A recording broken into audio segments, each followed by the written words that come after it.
The manuscript on Wren Halstead's desk was 412 pages long, and it was about a woman who spent her entire life waiting for the right moment to say the thing that mattered.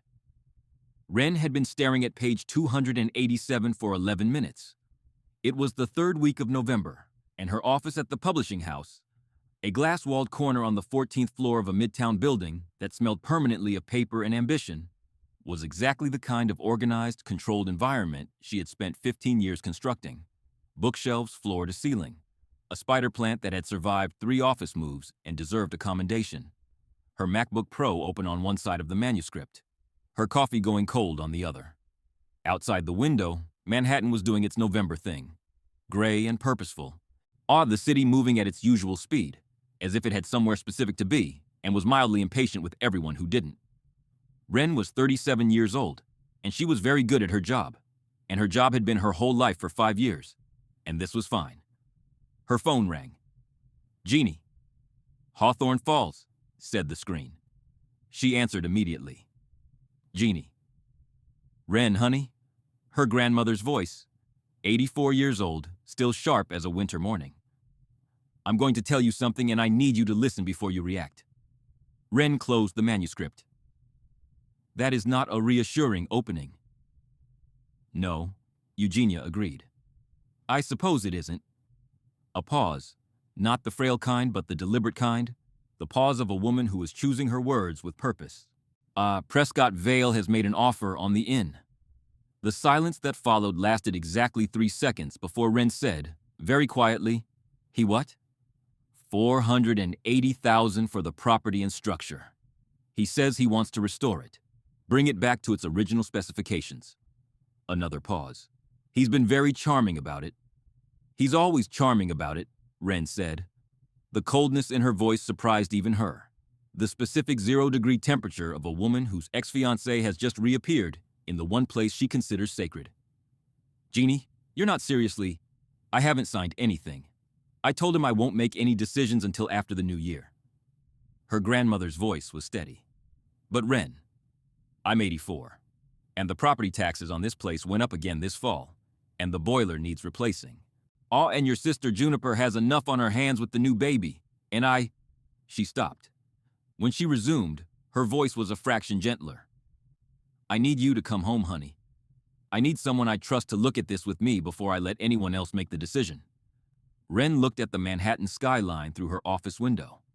The gray November light, the city she'd built herself in, brick by careful brick, after everything collapsed. "When?" she said. "December 21st. Stay through Christmas. The inn will be full.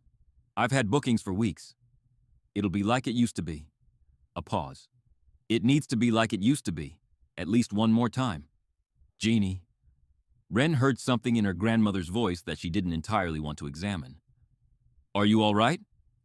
Are you sick?" "I'm 84, Eugenia said calmly. Everything is relative at 84. A beat. "Will you come?" Wren looked back at the manuscript on her desk. Page 287. The woman who spent her whole life waiting for the right moment. "Yes," she said. "I'll come." What Eugenia did not say, what she waited until she hung up to allow herself, was the smallest, most private smile of satisfaction, the kind that belongs to a woman who has been playing a very long game and has just made the opening move.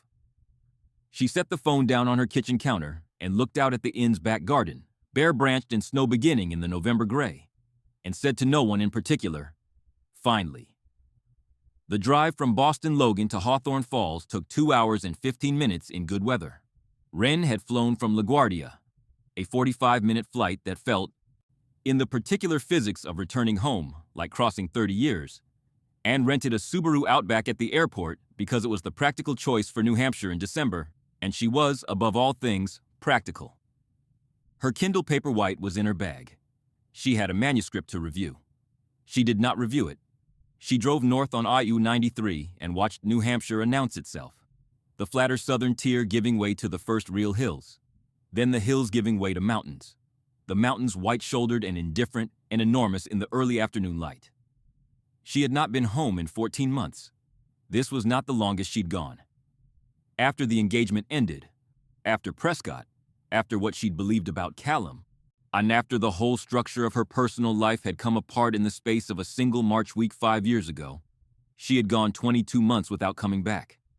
She had told herself it was the distance that kept her away.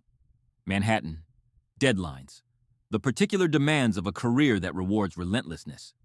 She had not told herself the truth, that coming home meant being inside the place where she'd been the most herself, the least armored, the most open, and she was not ready to be those things again. She was still not sure she was ready, but Jeannie had asked, and Wren did not refuse her grandmother. Eugenia Halstead had built the Halstead Inn with her own hands, not figuratively, literally. She had done the finished carpentry herself, at 31, because the contractor she'd hired had quit and she couldn't afford another. It was a 3-story Victorian on the edge of Hawthorne Falls, 6 guest rooms, a wraparound porch, a kitchen that smelled of wood smoke and whatever Jeannie was baking, and a garden that was, in the summer, the most beautiful half-acre in the White Mountains. In December, it was something else, something you couldn't describe and didn't try to describe. Hawthorne Falls appeared around a curve in Route 116 the way small New Hampshire towns always do. Suddenly, as if the mountains had been keeping it. 2 stoplights, a library the size of a living room, a hardware store, Maple Street Bakery, which Wren knew would be warm and smell of cardamom, the white-steepled church on the hill, the covered bridge over the Hawthorne River, still there, its red paint weathered and honest. She pulled onto Chandler Road, the half-mile approach to the inn, and the familiar procession of old maples closed over her like a roof, bare branches laced against the pale December sky, the inn visible at the end of the lane with its porch lights on against the afternoon gray and its first-floor windows glowing. She sat in the driveway for a moment with the engine running. "You can do this," she told herself. She got out of the car. The front door opened before she'd reached the porch steps, and there was Eugenia, in her good wool cardigan, leaning slightly on the doorframe in a way that was new, a concession to 84 that Wren registered with a specific interior lurch. "There she is," her grandmother said. Wren came up the steps and walked into her arms, and Eugenia was smaller than she'd been last year. Lighter somehow, odd the way very old people become lighter near the end of things, but she smelled the same, cedar and cinnamon and something that was simply hers. "Jeannie," Wren said into her shoulder. "None of that," Eugenia said firmly. "I'm fine." She stepped back and held Wren at arm's length, looking at her with eyes that were still entirely pointedly sharp. "You look like New York." "I live in New York." "I know. Come inside, it's freezing." She turned and moved toward the hallway, and then said, very casually, the casualness of a bomb being placed rather than thrown, "There's someone here I want you to see." Wren stepped through the door and stopped. He was standing at the far end of the entrance hall, by the door to the sitting room, in the posture of a man who has been told something is going to be difficult and has decided to stand still and let it be difficult rather than make it worse by moving. Callum Briggs, 42 years old, the same dark hair, though she could see, from here, the silver that had arrived in the last 5 years, at the temples, in the stubble along his jaw. The same broad-shouldered stillness. He was wearing a Carhartt jacket over a flannel shirt, which was exactly what he'd always worn when he wasn't in a client meeting. And there was something about that specific detail that hit Wren in the chest before she'd processed anything else. The familiarity of him. The specific and particular familiarity. The kind that bypasses your rational mind and goes straight to the part of you that keeps score of things you were not supposed to feel.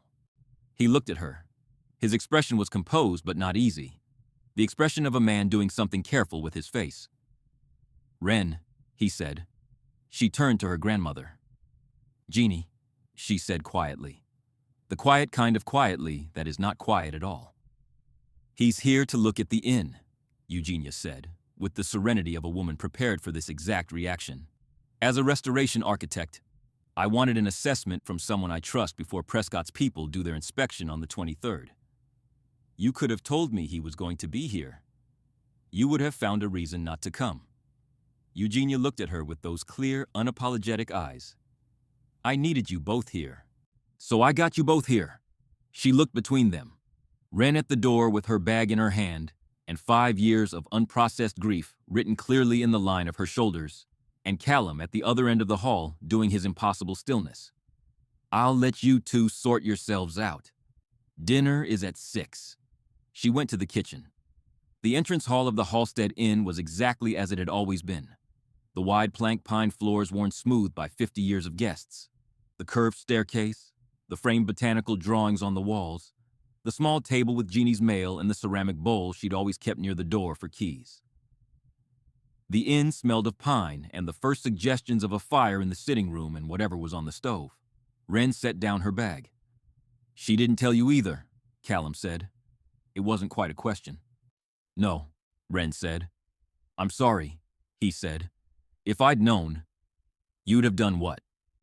Not come?" He looked at her steadily. "I would have warned you." She said nothing.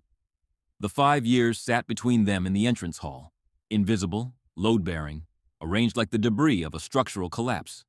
She had looked at him in the first second and felt, in rapid succession, grief, anger, recognition, and something older and deeper that she refused to look at directly. "I'll stay out of your way," he said. "I'm here to do the assessment. It'll take 2 or 3 days. I'll be quiet about it." "You don't need to stay out of my way," she said, though she meant the opposite, and they both knew it. "It's a big inn." "Right," he said. She picked up her bag and went upstairs.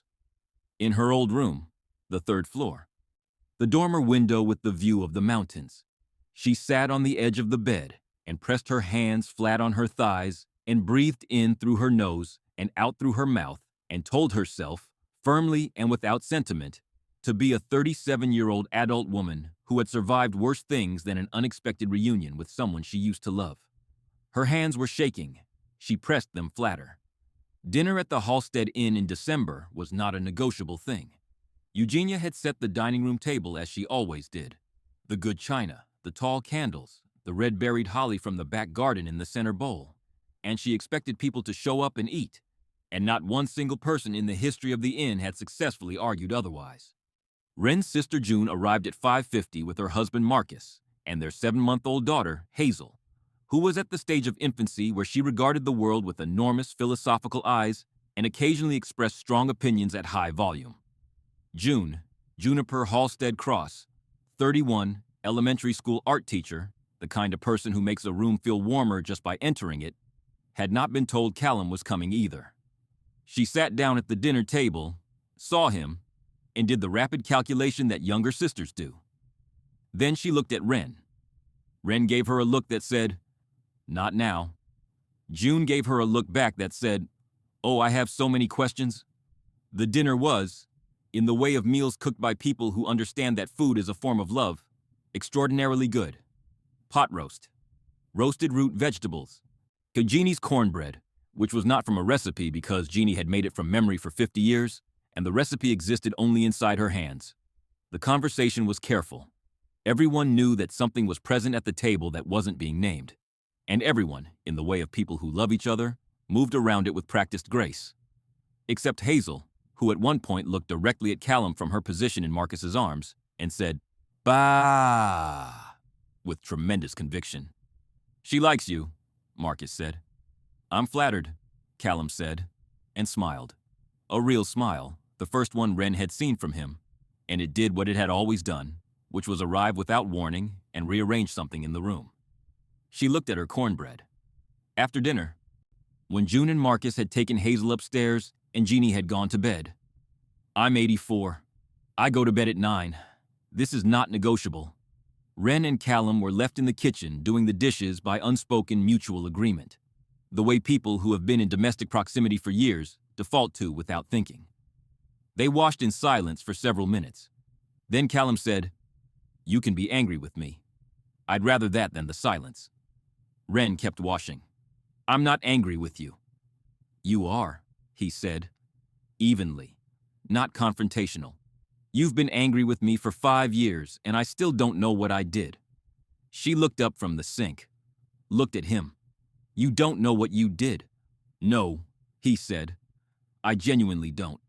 You stopped returning my calls. No explanation. Nothing. I just gone." His voice was steady, but there was something in it, a residue of real bewilderment. unsettled and persistent, the confusion of a man who has spent 5 years examining himself for an answer. I've gone over it 100 times. What I said, what I did, what I might have. You sold information about the inn to Prescott Vale, she said flatly. Development information, zoning maps, my grandmother's financial situation. You handed it to him, and he used it to build his pitch. Callum went very still. I never did that, he said. I have an email, she said, from a forwarded chain, with your name in it. The stillness deepened. Something passed through his face. Not guilt, which is what she had expected, but something entirely different. The expression of a man for whom a locked room has just, after 5 years, been given a key. Show me the email, he said. I don't have it on me. Wren. His voice was quiet and very serious. Show me the email. She looked at him. Something in his certainty, its specific texture, the way it held, created a small, unwelcome disturbance in the story she'd been telling herself for 5 years. Later, she said. He nodded. Okay. He picked up the dish towel. But Wren, I need you to know, before anything else gets said between us, I need you to know that what you described, I never did that. Not to you, not to Eugenia, not to anyone. She said nothing. She turned back to the sink. But her hands, she noticed, had stopped shaking. Something in the certainty of his voice had done that, and she could not explain why a statement of innocence from the person she'd believed guilty would make her feel steadier. She could not explain it at all. The Halstead Inn had 6 guest rooms. By December 21st, 5 of them were occupied by legitimate paying guests.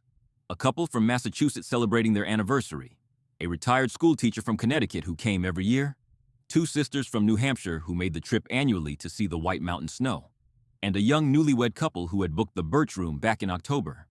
The 6th room was Jeannie's overflow, the honeymoon suite on the 2nd floor with its own small sitting area, a window seat overlooking the garden, and a queen bed with a hand-quilted coverlet that Eugenia had made herself 30 years ago. Wren's old room on the 3rd floor was, as it turned out, currently occupied by a very sweet woman named Patrice Boone, a longtime friend of Jeannie's. I'll invited to stay through the holidays. Patrice is in the gable room, Jeannie explained, the morning of December 22nd, in the tone of a woman who has planned this very carefully and is simply narrating the inevitable. Callum has the study pull-out, but the study pull-out is too short for him. He's too tall. And I thought, no, Wren said. It's the queen bed, Eugenia said. It's a big room. I've put fresh towels in both corners of the bathroom. You're 84 years old, and you're an absolute menace, Wren said. Eugenia smiled. I've been called worse. The honeymoon suite. That was the architecture of it. The physical, undeniable, only one-bed architecture of Jeannie's orchestrated Christmas. Wren stood in the suite that afternoon and looked at the queen bed with its quilted coverlet and the window seat with its view of the snow-covered garden, and told herself firmly that she was a grown woman, and this was a large room, and Callum Briggs was a person she had known for 15 years, and she was perfectly capable of. I'll take the window seat, Callum said from the doorway behind her. She turned. He was standing with his bag over one shoulder, and the expression of a man who has accepted a situation with the same equanimity he'd bring to a structural problem. Identify the challenge, determine the load-bearing solution, implement. The window seat is 3 feet wide, she said. I'm resourceful. Callum, we can split the bed, he said, with a practicality that was somehow the most and least comfortable thing he could have said. I'll stay on my side. You'll stay on your side. We're adults. She looked at him. Did you plan this? Did I plan to sleep in the honeymoon suite of your grandmother's inn with the woman who hasn't spoken to me in 5 years? He looked at her levelly. No, this is Jeannie's work. She looked at the bed, at the hand-quilted coverlet, at the single queen mattress that was, objectively, big enough for 2 careful adults who were both committed to not making this more complicated. Fine, she said, but we need to talk about the email. Yes, he said. We do. Prescott Vale arrived on December 22nd at 2 in the afternoon in a black Mercedes S-Class that made the Halstead Inn's gravel driveway sound like it disapproved of his presence. He had not changed. That was the first thing Wren registered, watching from the second-floor window as he got out of the car. The easy, proprietary way he moved. The Tiffany cufflinks catching the pale winter light. The practiced smile assembled for the occasion of the inn's front door. Everything about Prescott Vale announced a man who considered the world a series of acquisitions, and was in the pleasant early stages of this one. Serena got out of the passenger side. Wren had not seen Serena Ferris, Serena Vale now, in 5 years. She'd been Wren's closest friend for 12 years before she'd become Prescott's wife, and the loss of that friendship had been, in some ways, more devastating than the broken engagement. You can understand a man's betrayal through the lens of what you misread about him. You cannot as easily absorb the betrayal of someone who knew everything about you. Serena looked up at the inn, and for a moment, before Prescott steered her toward the door with a hand at the small of her back that was more directive than affectionate, Wren caught a glimpse of her expression. Not triumph, not even satisfaction, just a flat, contained exhaustion, the look of someone performing a role they have been performing for too long. Wren stepped back from the window. She was downstairs in the sitting room when Prescott walked in, and he saw her immediately, and his smile shifted into the gear she remembered. Warm, slightly proprietorial, designed to say you and I have a history that makes us closer than other people. Wren, he crossed to her. You look incredible. He moved to kiss her cheek, and she turned so it landed slightly off-center. Not obvious, just slightly. Prescott. She kept her voice even. I didn't realize you were staying at the inn. Jeannie offered. He glanced around the entrance hall with the particular alertness of a developer assessing a property. It was almost imperceptible, but she caught it. Beautiful place. I can see why she's attached to it. Callum came through the sitting room door at that moment with Jeannie's clipboard of structural notes in one hand, saw Prescott, and went entirely still. Prescott saw him, and his smile stayed in place and shifted into a third gear. Callum Briggs, he said. I didn't know you'd be here. Eugenia asked me to assess the building, Callum said. His voice was perfectly neutral. His eyes were not. Of course she did. Prescott looked between them, Wren, Callum, and a small private calculation moved behind his eyes before the smile returned to its customary candle power. Jeannie keeps everyone close. Serena stood at the edge of the entrance hall during this exchange. She caught Wren's eye once, just once, and what passed between them was not warmth, not hostility, but something more complicated. Something that looked underneath everything else like, I'm sorry, and I've been sorry for a long time and I don't know what to do with it. Wren looked away first. That evening, at dinner, Prescott was charming. The real kind of charming, the effective kind, the kind that works in rooms because it involves actually listening and returning the interest of whoever is speaking. He asked Jeannie about the history of the inn. He asked June about teaching. He complimented Marcus on the baby. He was, by every observable standard, exactly the man who would buy a historic inn because he cared about preserving it. Callum sat at the far end of the table and said little. Wren, beside him, could feel the specific quality of his attention. The way he watched Prescott with the same eyes he'd use on a building that had been represented to him as structurally sound and that he suspected was not. Under the table, his hand rested near hers. Not touching. Near. She did not move away. It happened the way most breaks happen. Not through a single dramatic blow, but through the accumulated pressure of proximity. On the morning of December 23rd, Callum was in the inn's basement doing a structural assessment of the foundation when Prescott appeared. Not the casual appearance of a house guest wandering by, but the deliberate arrival of a man on a schedule. He had a woman with him, a sharp-suited associate from his firm who carried a leather notebook and took measurements of the basement ceiling height with the quick, practiced efficiency of someone who has done this before. Callum watched them. Interesting space, Prescott said, with the professional neutrality of someone describing a building they have already decided how to use. It is, Callum agreed, marking a notation on his own clipboard. The original fieldstone foundation is in excellent condition, unusual for a building this age. Original mortars largely intact. Whoever built this knew what they were doing. Wren's great-grandfather, Prescott said, which surprised Callum. That he knew that. Built it in 1924. The Victorian structure went up in 1971. He paused. Jeannie's project? Yes. She did good work. She did exceptional work. A silence. The associate was measuring the window wells. "You know," Prescott said with the ease of a man changing lanes at highway speed, "a restoration of this scale, bringing it fully up to current historic preservation code, proper climate control, updated systems, would cost somewhere in the range of 600,000, maybe more." Callum looked at him. "Depending on the scope." "Depending on the scope." Prescott nodded. "Jeannie doesn't have that kind of capital. The inn runs at a marginal profit most years. And the property tax increase this fall." He paused. "I'm genuinely trying to help her. I want you to know that." "I'm sure you do," Callum said. The conversation ended there, but Callum stood in the inn's fieldstone basement for a long time after Prescott and his associate left, looking at the excellent mortar, thinking about the specific way the associate had measured the ceiling height. Not restoration measurements, demolition clearance measurements. He went upstairs and found Wren in the kitchen. "I need to talk to you," he said. "Not about 5 years ago, about the deal." She put down her coffee. "What did you find?" "I'm not sure yet," he said. "But I think Prescott is lying about what he wants to do with this place." Something moved behind her eyes. Not surprise, Juan, but the careful adjustment of a woman filing a new fact alongside existing ones. "Tell me what you know," she said. He told her. She listened without interrupting, which was one of the things about Wren Halstead that had always undone him. The quality of her listening, like she was reading you and had every intention of understanding. When he finished, she was quiet for a moment. "Then we have to find out what he's actually planning," she said, "before my grandmother signs anything." "Yes," he said. "We do."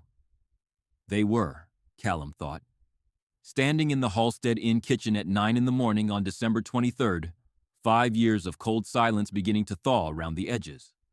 They were going to have to work together, which was either the worst possible situation or the one thing, out of all the things he'd imagined over 5 years, that he actually wanted. She found her grandmother in the back garden that afternoon.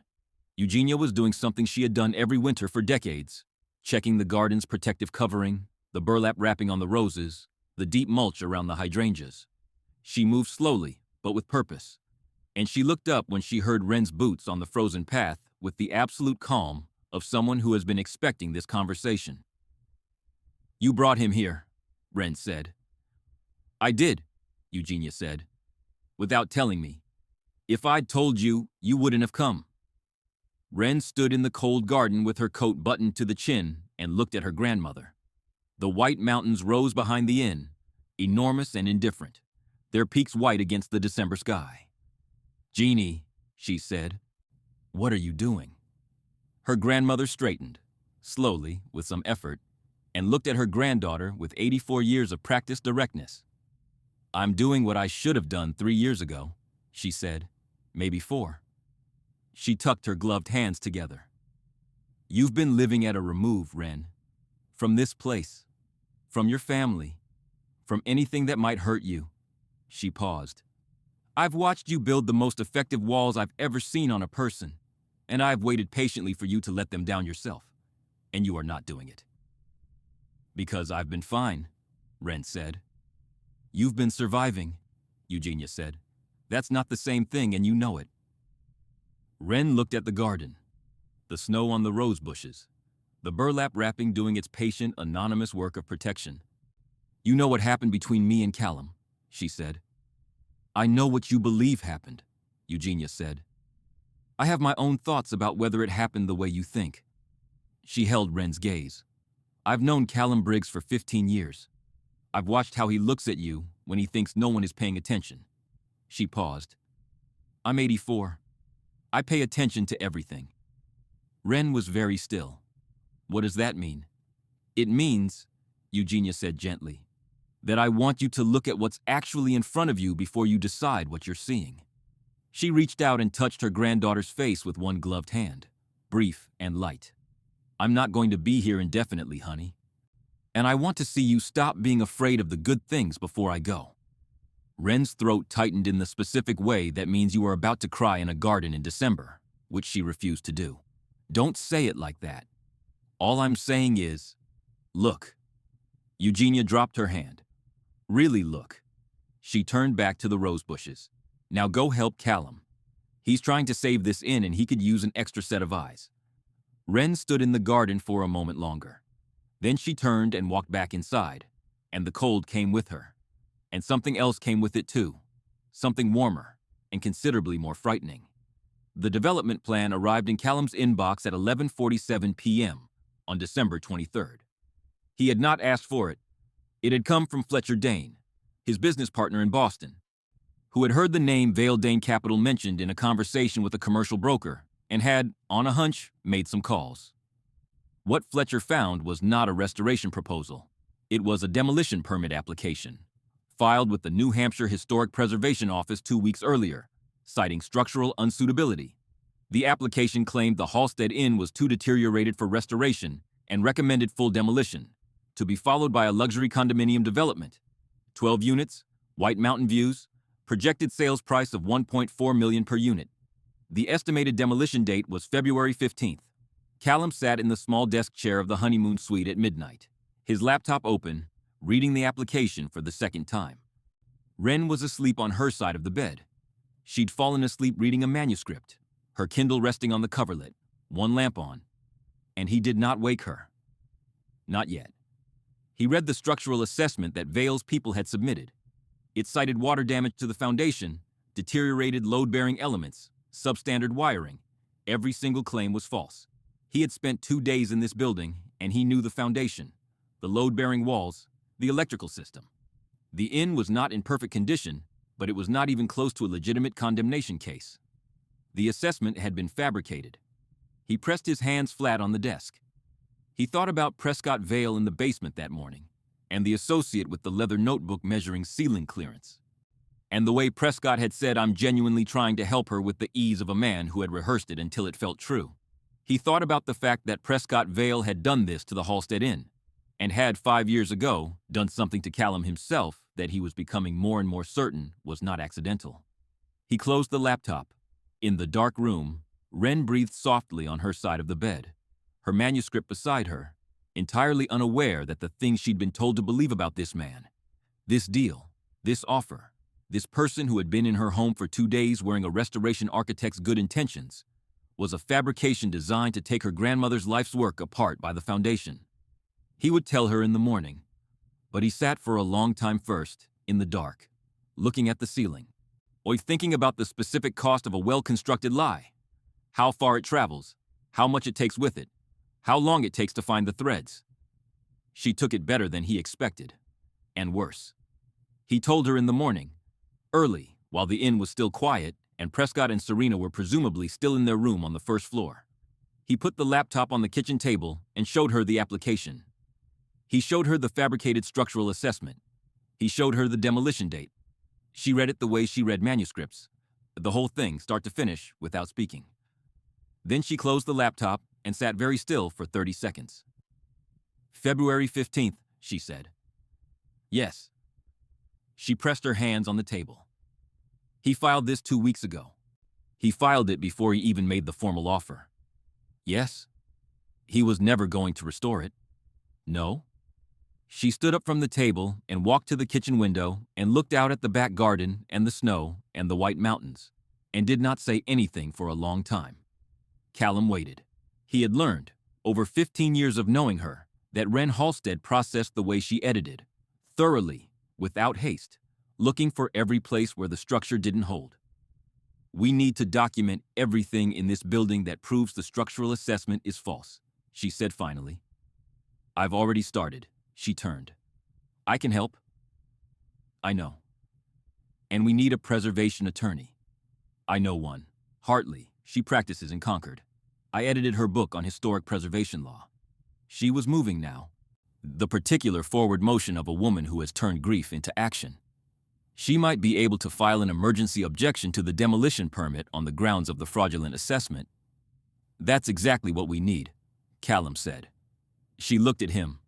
The morning light came through the kitchen window and landed on the side of her face, and he had the specific experience of looking at someone you love in an ordinary moment and finding it extraordinary.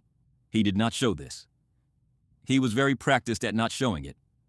Thank you, she said, for finding this. I wasn't going to let him do this to the inn, he said simply. She held his gaze for one moment longer than she'd meant to. He could see her noticing that, noticing the extra second, adjusting for it, looking away. They spent the rest of the day in the inn's workshop, the back utility room where Jeannie kept her tools and spare parts, which Callum had claimed as his assessment base. Wren sat across from him with her laptop while he laid out structural photographs, and she drafted the email to the preservation attorney, and they worked with the specific focused ease of two people who have always been able to think alongside each other. Patrice Boone appeared at 2 with sandwiches, and looked between them with the expression of a woman who has been friends with Eugenia Halstead for 40 years, and therefore understands exactly what is happening in this room. You two look just like you used to, she said cheerfully, and left before either of them could respond. Wren kept her eyes on her screen, but he saw, in the careful management of her expression, the faintest color at her cheekbones. He looked back at his photographs. Outside, the snow had begun again, heavy and committed, the way it does in the White Mountains when it means to stay. The Hawthorne Falls annual Christmas gathering was held at the Town Hall, a federal-style building on the main square decorated within an inch of its historic life, with a 12-foot tree, a cookie exchange table that was taken extremely seriously by everyone involved, and a bluegrass band that had been playing the same set list for 20 years and was beloved for exactly that reason. The whole town came. That was the thing about a town of 3,000. The whole town came, and the whole town knew everything. And the whole town was watching when Prescott Vale walked in with his hand at Serena's back and his particular brand of performed warmth fully deployed. Wren stood with June and Marcus near the punch table and watched Prescott work the room. He was good at it. You had to give him that. He remembered names, asked about children, made people feel seen. It was the technique of a man who had made charm a professional tool. But it worked, and she could see people warming to him, see them thinking, well, maybe it wouldn't be so bad, having someone like that take care of the old inn. He's very smooth, June said. He always was, Wren said. And you were going to marry him. June. I'm just noting the evolution of your taste, June said pleasantly. She looked sideways at Callum, who was across the room talking to a local contractor he'd met that morning, laughing at something, at ease in the way he always was in rooms where no one was requiring anything of him. Notable evolution. I'm not... Wren stopped, started again. Nothing is happening. Okay, June said, in the voice she used when she was agreeing with something she considered factually inaccurate. Later, the band played In the Bleak Midwinter in the slow, aching way that version deserves, and the room went a little quiet and a little soft the way rooms do when music finds the right frequency for the season, and Callum came and stood beside her. Just stood, not asking anything. And she was aware, with the full inconvenient awareness that had been building for 4 days, of every inch of him beside her. We should dance, he said, very quietly. Not for the performance. There was no performance here, no grandmother watching, no benefit to the gesture. She turned and looked at him. Why? She asked honestly. He looked back at her with the same directness. Because I want to, he said. And I'm done pretending I don't want things. The band played. She turned toward him. His hand found her waist. Her hand found his shoulder. They moved in the very small way that slow dancing in a town hall permits. Barely moving, really. More stillness than motion. And it was the most honest thing that had happened between them in 5 years. She did not let herself think beyond the song. She found her grandmother in the sitting room that night, long after midnight, when Wren couldn't sleep, and the inn was quiet, and the fire in the sitting room grate had burned down to embers. Ma Eugenia was in her chair with a cup of tea that had gone cold, and a contentment about her that Wren recognized as the contentment of a person whose plans are arriving on schedule. You knew, Wren said. She sat down on the couch across from her grandmother. About him, how he feels. Eugenia looked at her with those clear, unreasonable eyes. I've known for 8 years. Wren stared at her. 8 years. He told me, Eugenia said simply. Not in so many words. Men like Callum never say it in so many words. She set down her tea. It was the summer you came home for your cousin's wedding. You were 29. He was here that same weekend, helping me with the back porch railing. And you were in the garden reading. She paused. He watched you for about 10 minutes and then came inside and fixed the porch railing with a concentration that I have never seen applied to woodwork before or since. Ren was quiet. He looked at you like the garden was lit differently when you were in it, Eugenia said. And I thought, this man loves my granddaughter. And I decided to wait and see if either of you would be sensible about it. And then Prescott happened. And then Prescott happened, Eugenia agreed, in a tone that conveyed her opinion of Prescott Vale in fewer than 5 words.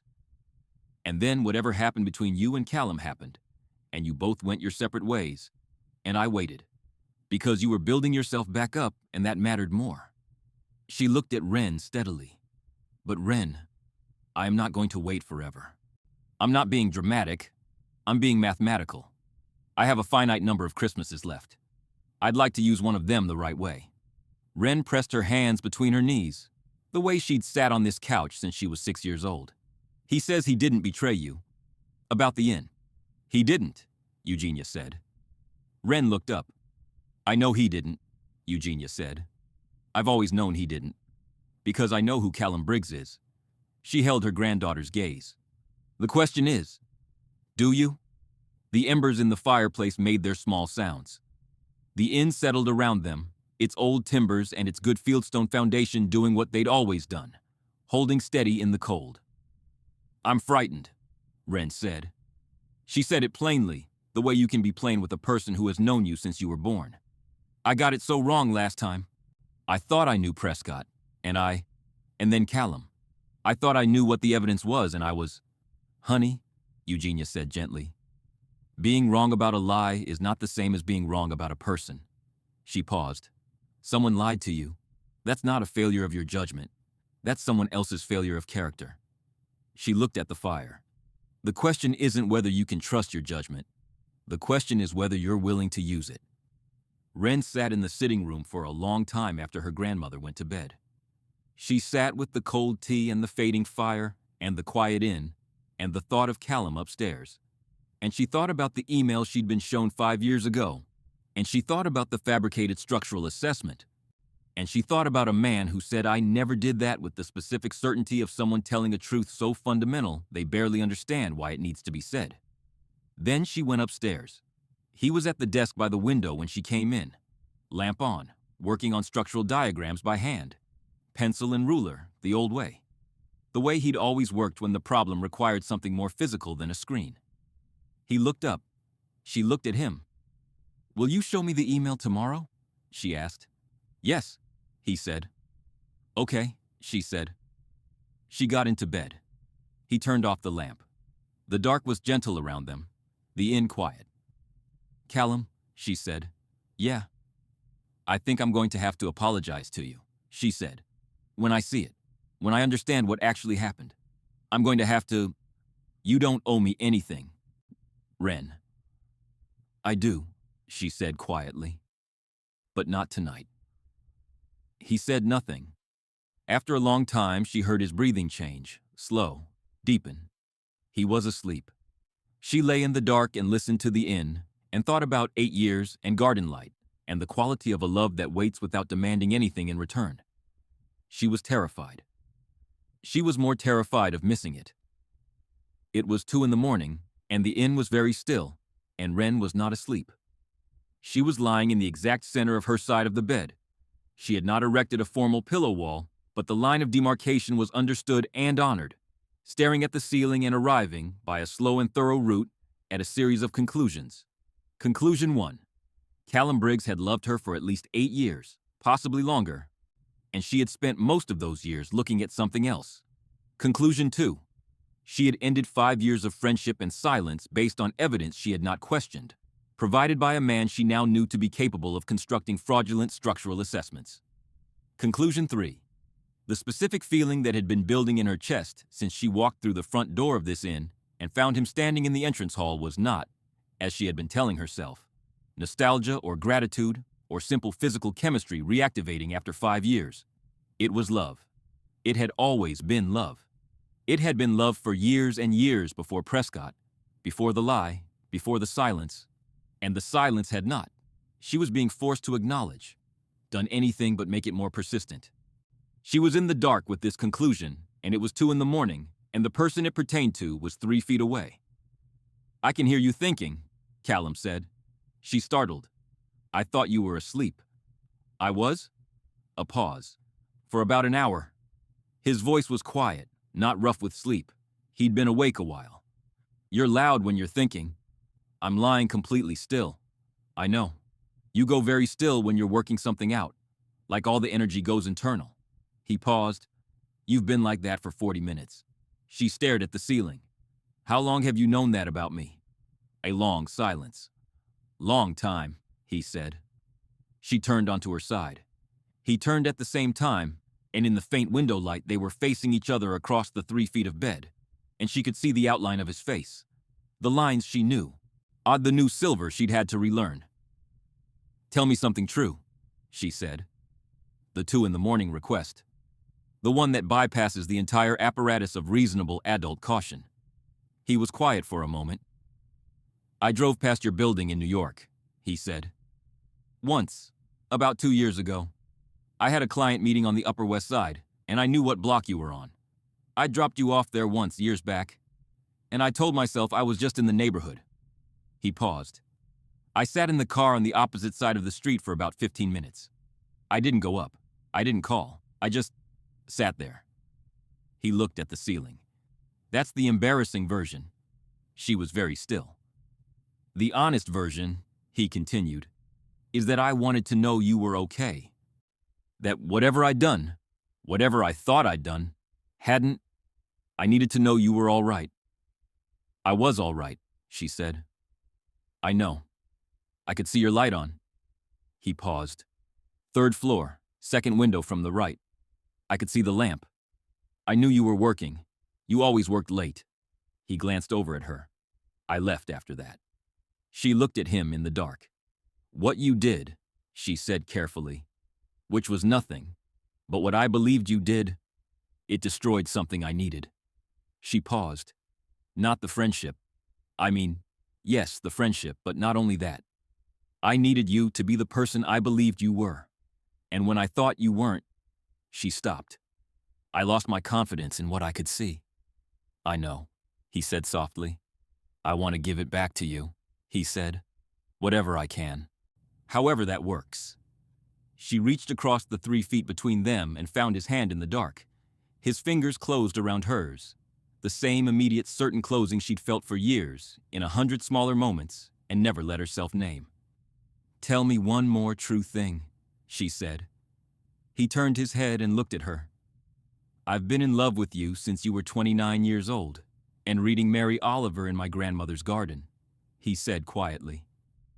"And I have never, not once, been in love with anyone else." The inn breathed around them. The white mountains held their cold watch outside the window. She moved across the 3 feet. He met her halfway. She pressed her forehead to his chest, and he put his arms around her, and they lay like that in the quiet dark, not kissing yet. That would come, but not yet. And not until the truth had had a moment to settle into its full weight. And she felt, for the first time in 5 years, the specific unburdening of a woman who has been carrying something alone for too long, and has finally handed it to the right person. The knock came at 7:30 in the morning. Callum heard it before Wren did. He was awake, had been for an hour, lying in the specific, careful stillness of a man who doesn't want to disturb the thing that has finally, after years, arrived.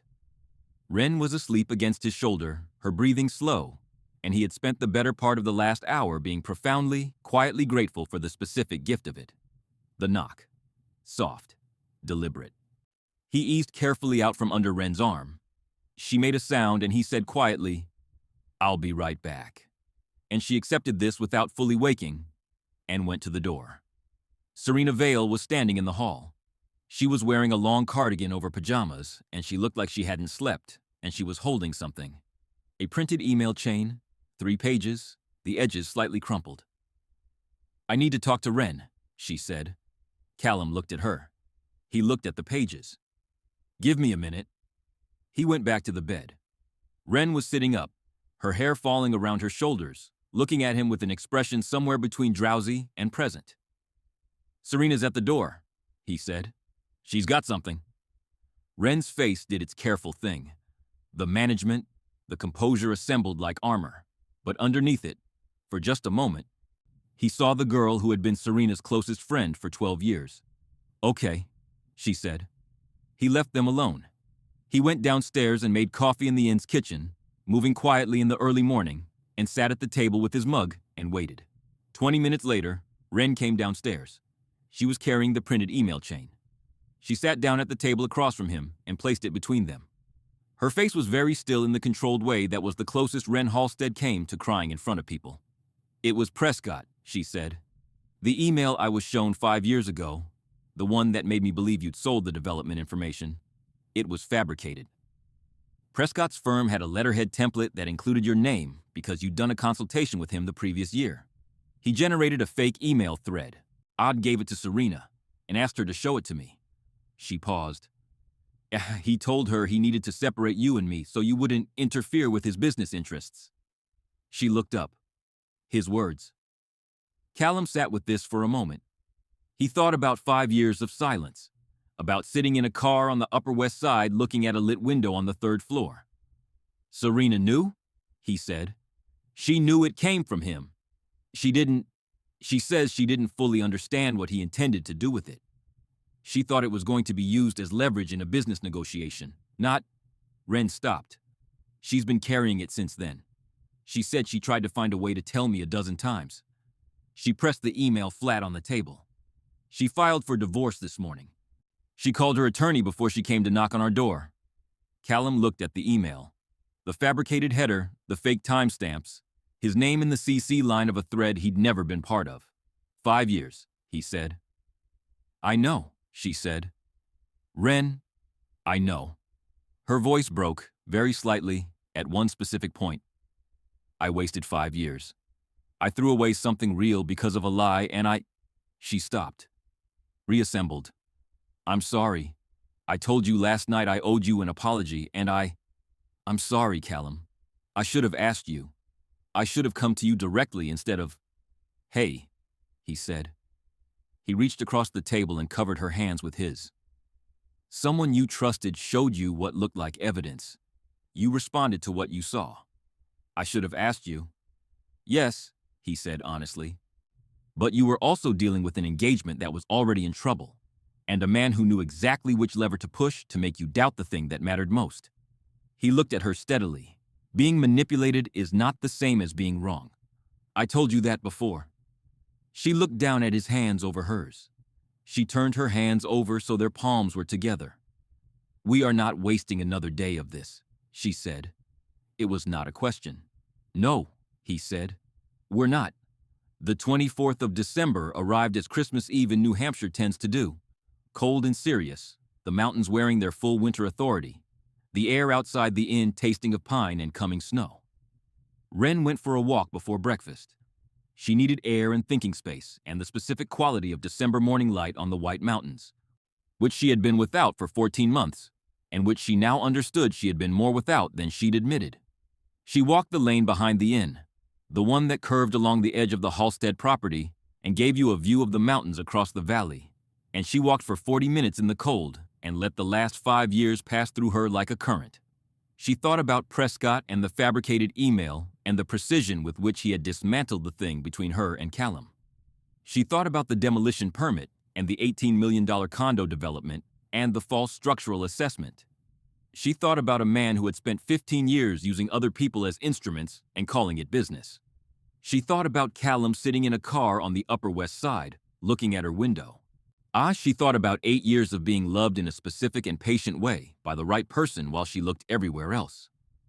And she thought about Jeannie, Eugenia Halstead, 84 years old, standing in a winter garden saying, "I want to see you stop being afraid of the good things before I go." She turned back toward the inn. June was in the kitchen making breakfast when Ren came in, and she looked at her sister's face and said nothing, just poured her coffee and handed it to her in the particular sisterly language of a woman who understands that what has been processed on a morning walk requires no annotation.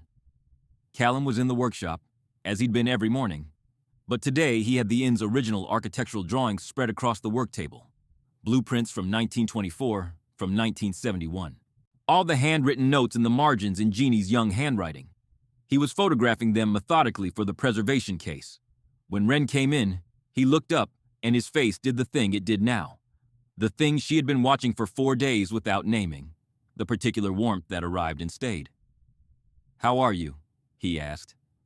"Processing," she said honestly. She looked at the blueprints. "What are you documenting?" "Everything," he said. "The whole structural history. The preservation attorney will need it for the emergency filing." He paused. "Hartley called this morning. She thinks we have a strong case to block the demolition permit. The fraudulent structural assessment alone is grounds for criminal investigation." "Criminal," Ren said.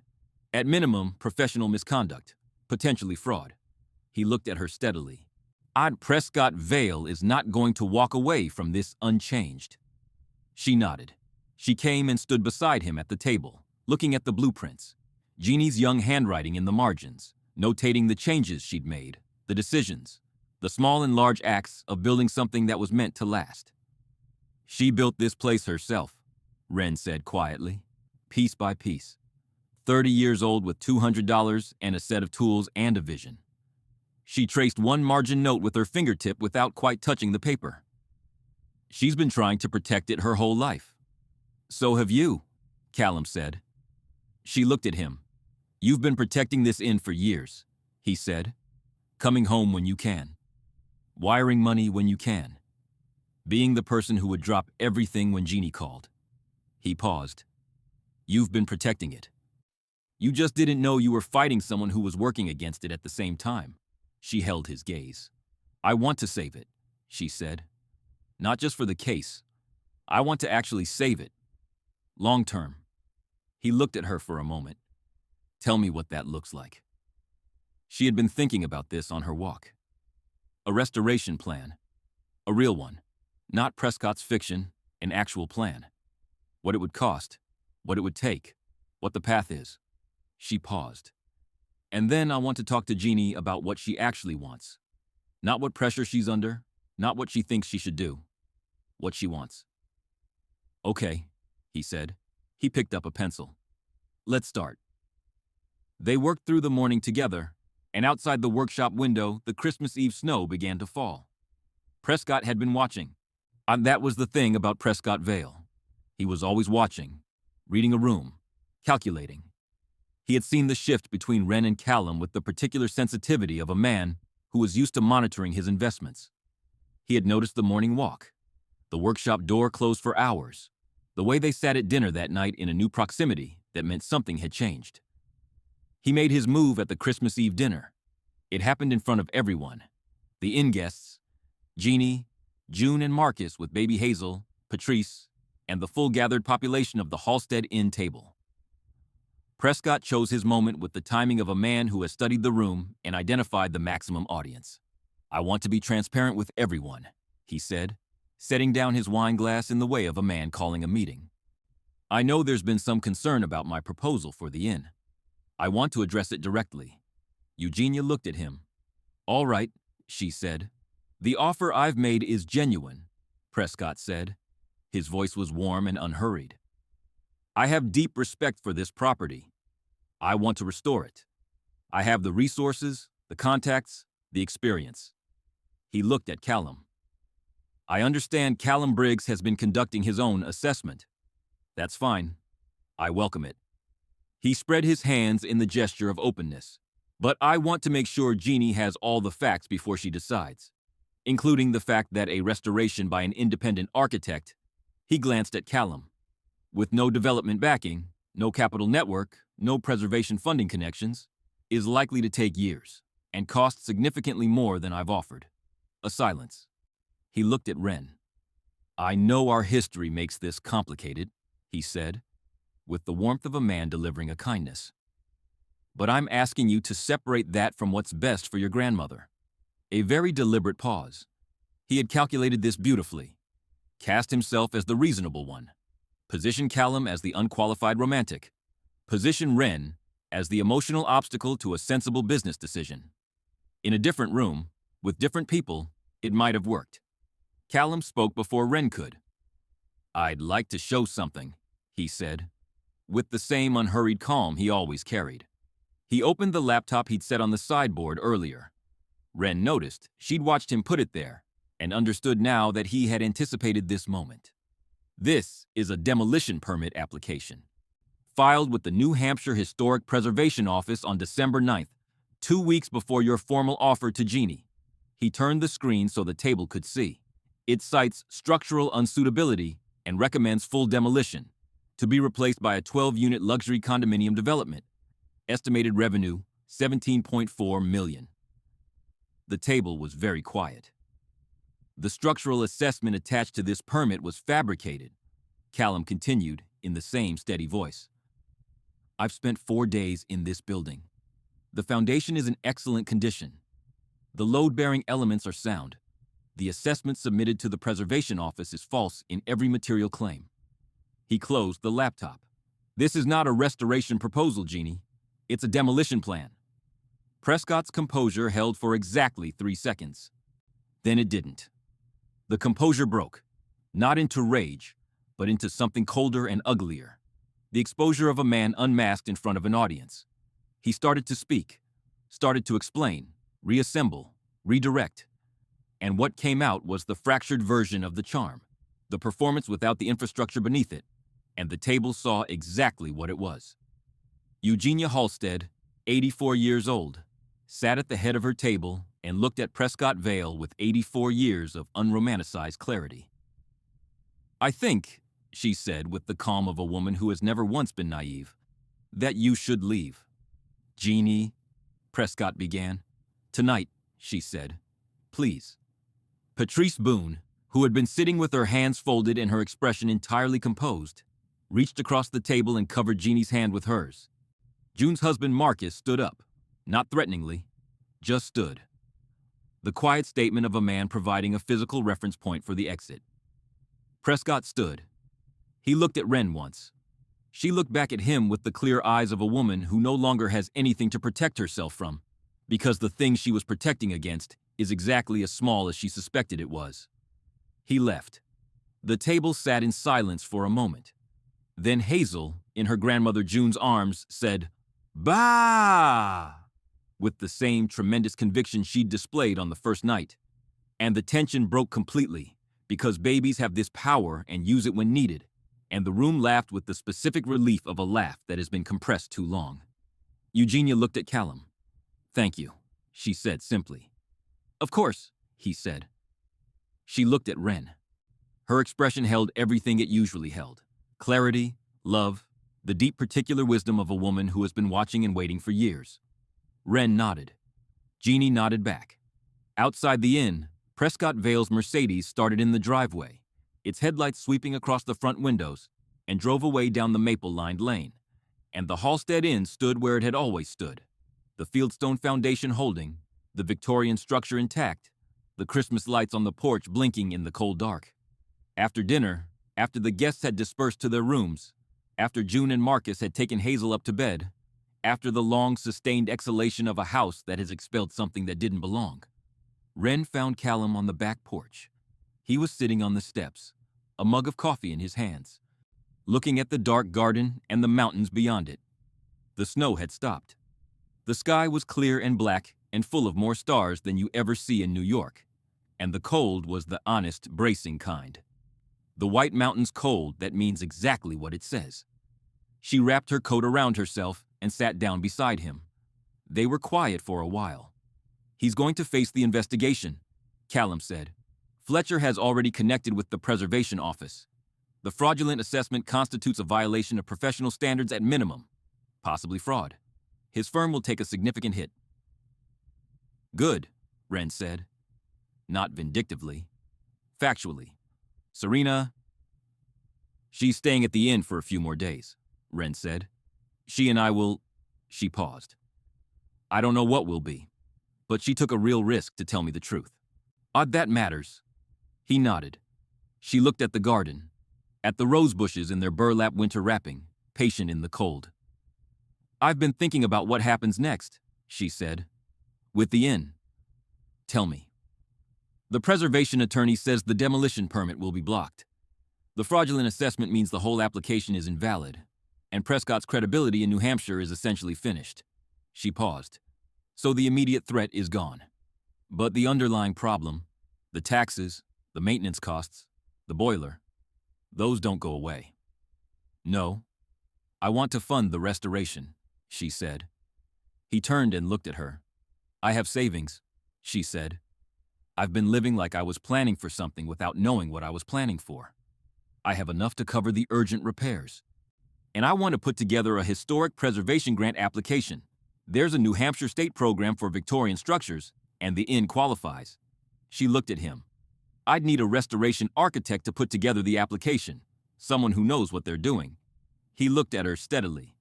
I know a person. I thought you might. A pause. Ren, he said. Yeah. I want to say something and I need you to hear it clearly. He set down his coffee, turned toward her fully. I'm not doing this for the inn. He stopped. The inn matters. What happens to this place matters. But that's not...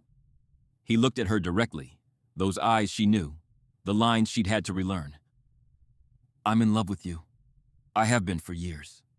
I'm not going to be strategic about it or careful about it or time it correctly. I'm just going to say it plainly. I love you, and I want to be here, with you, in whatever shape that takes. New York, Hawthorne Falls, wherever we end up. He paused. But I needed you to know it wasn't about the inn. The stars were extraordinary above the white mountains. The cold was clean and true. She looked at him. She looked at the face she'd been looking at for 15 years. The face she'd been in love with for years without calling it by its name. That had been right there in front of her for all those years while she looked away. She kissed him. Not tentatively. Not the careful exploration of two people testing the temperature of something unknown. She kissed him with the full, certain, a long overdue force of a woman who has finally stopped standing between herself and the thing she loves. He kissed her back. Both hands on her face, gentle and certain all at once. The same quality as everything about him. The contradiction held together with structural precision, and she thought, yes, this is the building that was always there. I just had to stop letting other people tell me it was unsound. The mountains watched over them in the dark. Christmas morning arrived in the Halstead Inn the way Christmas mornings in old houses do, with the particular sacred early light that belongs only to that day, and the smell of Jeannie's coffee already on, and the sense of the whole house holding its breath in the old, good way. Ren woke first. The room was quiet, and the light was extraordinary through the window, and Callum was asleep beside her. Really asleep. The deep, unguarded sleep of someone whose body has released something it had been holding for too long. And she lay and looked at the ceiling and the window light, and felt, very carefully, the state of things. She felt clear. That was the specific word. Like a window that has been cleaned, or a room with all the weight-bearing elements properly in place. She got up carefully and went downstairs. Eugenia was already in the kitchen in her good robe, at the stove, making the Christmas morning French toast she had made every Christmas for as long as Ren could remember. She looked up when Ren came in. "Merry Christmas, honey," she said. "Merry Christmas, Eugenie." She poured her own coffee and stood beside her grandmother at the stove, and they were quiet together in the way of people who are entirely comfortable in shared silence, the kitchen warm and smelling of cinnamon and butter and the specific sweetness of this particular morning. "The inn is going to be all right," Ren said. "Yes," Eugenia said. "It is. I'm going to fund the restoration, and I have a very good architect." She paused. "I talked to him last night. He's already thinking about the grant application." Eugenia turned the French toast. "And," she said, in the voice of a woman who is asking about something other than the grant application. Ren smiled. "A real one. The surprise kind. The kind that arrives before you've decided to let it." "And I'm coming home more," she said. "I don't know exactly what the shape of things will be, but I'm not leaving the way I have been. I'm not treating this place like something I'm visiting." She looked at the kitchen window, the garden, the mountains. "It's home." "It always was," Eugenia said gently. June arrived with Hazel and Marcus, and the sitting room filled with the organized chaos of Christmas morning.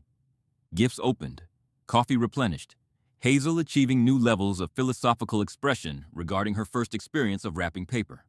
Callum came downstairs, and Wren handed him his coffee without speaking, and he took it and stood beside her, and the morning moved around them with its particular warmth. After the gifts, when the room had reached the gentle post-Christmas morning lull, everyone comfortable and warm, no agenda, odd the kind of stillness that a good holiday earns. Callum said, "Wren, can I show you something?" She followed him to the back porch. He had something in his coat pocket. He took it out. A ring. Simple, white gold, a small emerald set without ceremony, understated and entirely exactly her, the kind of thing selected by someone who has been paying attention for years and years. "I had this with me," he said. "I bought it in October. I didn't know what I was going to do with it.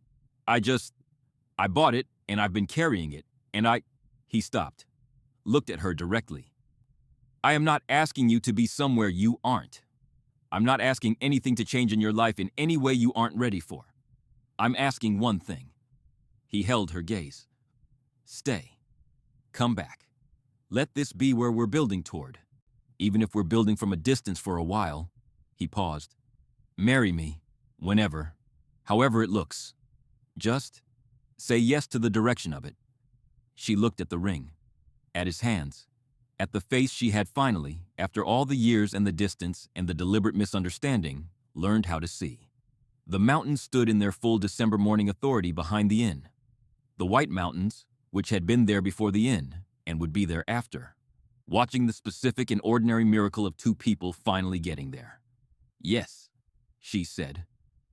He put the ring on her finger. From inside the inn came June's voice. "Is everyone on the porch? Why is everyone on the porch?" "Mama, come look at Wren's hand." Followed by Eugenia's footsteps, unhurried and entirely unsurprised. Followed by Hazel, who, when presented with the scene, Ma delivered her assessment. "Bah!" Which was, under the circumstances, exactly the right response. Eugenia came through the back door in her robe and stood on the porch and looked at her granddaughter's hand, and looked at Callum and looked back at Wren with 84 years of accumulated love and satisfaction. "Finally," she said. The same word she'd said alone in the kitchen in November, when she'd made the first call. Only this time she said it to their faces, and they could both hear the decades in it, and the patience and the love that had been watching and waiting for them to catch up. Wren went to her grandmother. She put her arms around her, carefully, with the consciousness of how light she'd become, and held on. "Thank you," she whispered. "I just made the calls," Eugenia said. You did the rest." The Christmas morning sun came over the White Mountains and landed on the inn's wraparound porch and made it gold. The restoration of the Halstead Inn began on March 3rd and was estimated to take 11 months. On March 3rd, Callum was on site with a crew of 4. Wren was in New York for the week, on a deadline, with her Kindle and her MacBook and her phone in her hand more than usual, sending photos of structural drawings and asking what this notation means, and sending back, "You are ridiculous, but okay." The Thursday call lasted 3 hours. This was not entirely about the inn. The New Hampshire Historic Preservation Office awarded the Halstead Inn its emergency historic designation on February 2nd and fast-tracked the grant application. The fraudulent structural assessment submitted by Vale Dane Capital was referred to the State Attorney General's office on February 8th. Prescott Vale was placed under professional review by the New Hampshire Real Estate Commission on February 14th. His firm's development project was canceled. 3 other clients filed grievances upon learning about the Hawthorne Falls case. Serena Vale filed for divorce in January and moved to Portland, Maine, where she had a sister and a beginning. She and Wren met for coffee in February. In Boston, neutral ground, 2 women navigating the wreckage of a man's architecture and trying to find their way out of it. It was not the old friendship. It was something new, more careful, not yet fully formed. But it was honest. And that was, possibly, a better foundation. Eugenia Halstead spent the winter in her inn surrounded by her family. She was well enough to supervise the restoration from her kitchen window, which she did with extraordinary opinions about load-bearing methodology.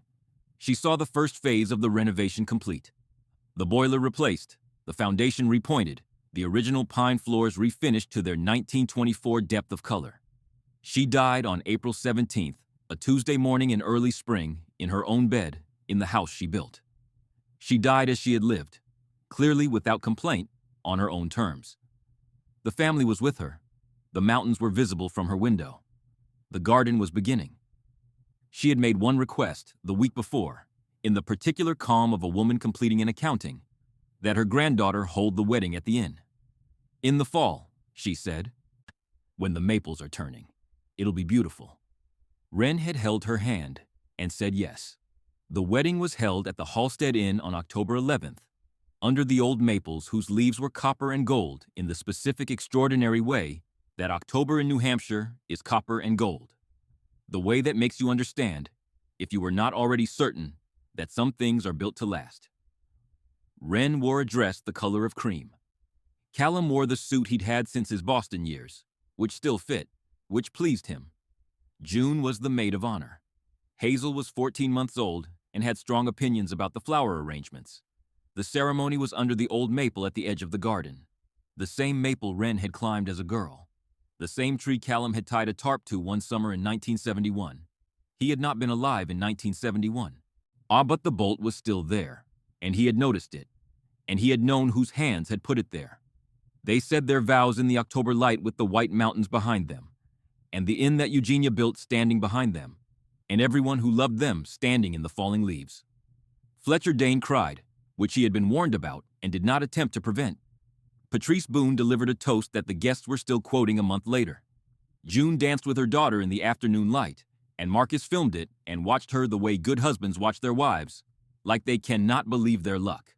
And Wren Halstead, who had once been a woman who carried a hollow ache in her chest every November and drove herself further and further from the place she was supposed to be, stood in the garden of the inn her grandmother built and held the hand of the man who had loved her steadily and patiently for years, and she was not afraid. She was not afraid of any of it. The mountains stood. The inn stood. The maples burned gold. She was home. And that is where the story ends, or maybe, more accurately, where it truly begins. So, dear friends, if you're still here with me right now, I want you to know that means something. Something in this story reached past the screen and touched a part of you that maybe you've been keeping very quiet for a while. And I think you already know which part that is. Here's what Wren and Callum reminded me of, and maybe they reminded you too. The philosopher Marcus Aurelius once wrote, "The impediment to action advances action. What stands in the way becomes the way." And isn't that exactly what love asks of us? Not to wait until the fear disappears, but to walk directly through it anyway. Wren spent 5 years running from the very thing that could heal her. Not because she was weak, because she had been lied to. And that is a wound that takes real time to trust again. But here is the truth that Eugenia understood at 84 years old, standing in a winter garden. Being deceived is not the same as being wrong about love. Someone else's dishonesty does not disqualify your heart. And the people who have been loving you steadily, without conditions, without keeping score, they are still there. They have always been there. The question is never whether love is available to us. The question is whether we are finally willing to stop running long enough to receive it. Albert Camus wrote, "In the middle of winter, I at last discovered that there was in me an invincible summer." That is Wren's story. That might be your story too. If this story moved you, if somewhere in the middle of it you thought of someone, or of yourself, or of a moment you wish had gone differently, please share it.